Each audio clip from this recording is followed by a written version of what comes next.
সভা সমিতির যুগ বলতে কী বোঝায়? 19 শতকের মাঝের সময় মানুষের মধ্যে জাতীয়তাবোধ ক্রমশ জেগে ওঠে।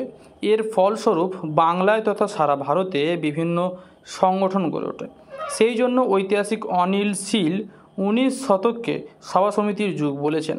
সভা সমিতির যুগ গড়ে ওঠার পিছনে একাধিক কারণ ছিল, যেমন বিভিন্ন অবহেলিত সাধারণ মানুষের দাবি, রাজনৈতিক চেতনার উন্মেষ, বড়লোকদের অধিক মাত্রায় প্রাধান্য, অতিমাত্রায় শহর কেন্দ্রিকতা ইত্যাদি। জাতীয়তাবাদের বিকাশে গোরা উপন্যাসের গুরুত্ব কী?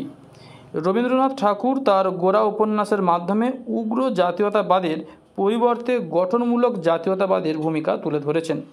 এই উপন্যাসে রবীন্দ্রনাথ ঠাকুর গোরার চরিত্রের মাধ্যমে দেখিয়েছেন তথাকথিত প্রেম ভালোবাসার থেকে দেশাত্মবোধ অনেক বড়।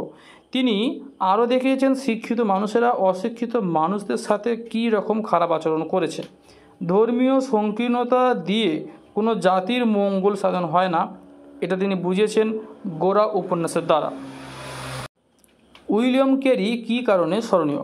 উইলিয়াম ক্যারি ছিলেন একজন মিশনারি এবং বাংলা পাঠ্য পুস্তকের প্রবর্তক।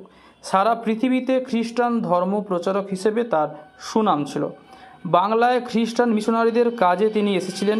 1801 সালে তার বাংলা ব্যাকরণ ও বাংলা গদ্যের কথোপকথন গ্রন্থটি প্রকাশিত হয়।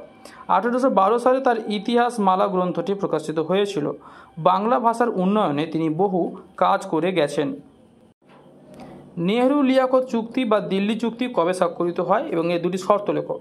ভারত এবং পাকিস্তানের মধ্যে 8 এপ্রিল 1950 সালে দিল্লি চুক্তি স্বাক্ষরিত হয়। প্রথম শর্ত হচ্ছিল শরণার্থীদের জন্য ভিসা ব্যবস্থা চালু করা এবং দ্বিতীয় শর্ত ছিল উভয় দেশে সংখ্যালঘু কমিশন গঠন করা।